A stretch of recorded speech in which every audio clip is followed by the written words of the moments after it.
휴먼 다큐 레전드 여행 드라마 이 얼마나 아름다운 세상. 걸어서 저 하늘까지.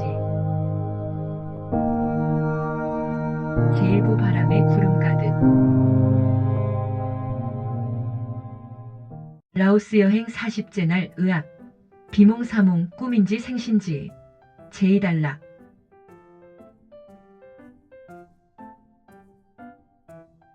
그렇게 자동차에는 기사와 조수 1명을 포함한 승객 10명이 타고 있었는데 남자들은 젊은 장정 3명이었고 나머지 5명은 중년의 아줌마들이었다. 1시간쯤 지나자 산골마을의 새색시인 듯 갓 태어난 갓난아이를 안고 올라타면서 13명으로 늘어났고 다시 30분쯤 지나자 권총과 M16 소총으로 무장을 한 군인 2명이 타면서 탑승객은 모두 15명으로 늘어났다. 그러던 중 한나절 이상을 산악도로를 아슬아슬 숨가쁘게 오르고 내리던 자동차가 잠시 간이 원두막 휴게실에서 점심 식사를 위해 휴식을 취하곤 다시 출발. 그런데 출발한 지 얼마 되지 않아 사이손분을 30여 킬로미터 정도 앞두고 어떤 시설물도 없는 급경사의 산 비탈에 잠시 정차를 하는데 별도로 기사와 승무원의 설명도 없음에도 일단 승객들은 알아서 하나 둘 차에서 내리는 것이었다.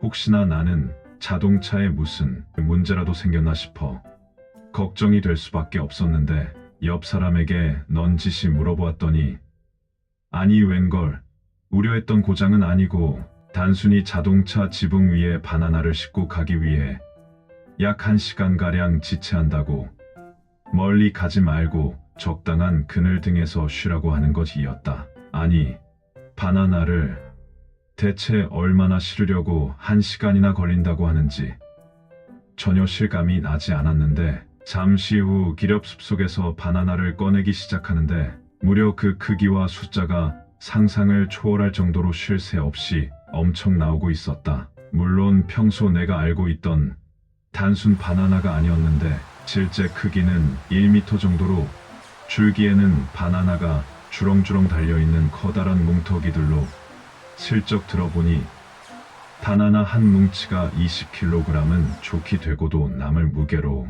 일일이 사람 손으로 화물차 지붕 위로 끄집어 올리고 있음이었는데 그것도 2단으로 차곡차곡 쌓아 올리고 있어.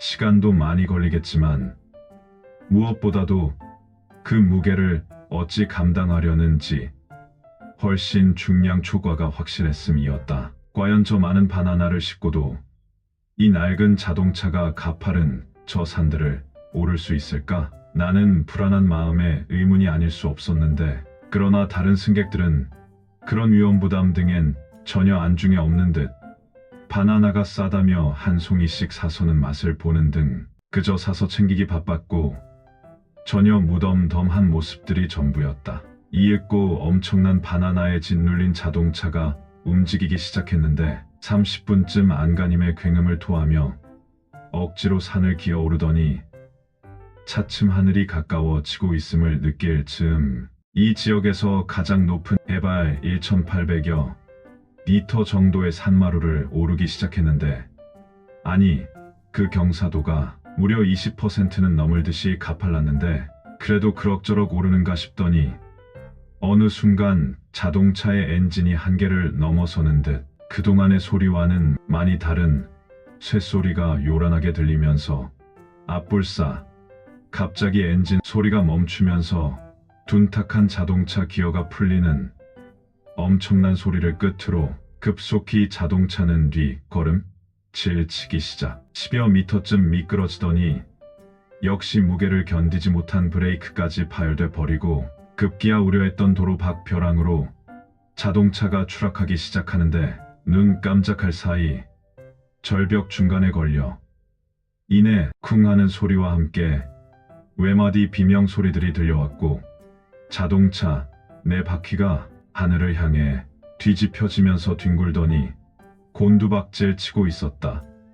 어떨결이었지만 그래도 나는 차에서 뛰어내려야 살 수 있다는 생각이 들어서 얼른 자리를 박차고 일어섰다. 그러나 기억은 거기까지였고 그 다음은 어떻게 됐는지 정신을 잃고 말았다. 그렇게 얼마가 지났는지 모르겠는데 불행 중 다행이라고 귓가에 사람들의 아우성 소리가 가깝게 들려오면서 눈을 뜰 수가 있었는데 희미하게 눈가에서 펼쳐지는 어마어마한 현실은 함께 타고 있었던 승객 모두 온통 유혈 사태 속에서 신음소리까지 난무하면서 지옥이 따로 없는 아수라장 속에 내가 있었던 것이었다.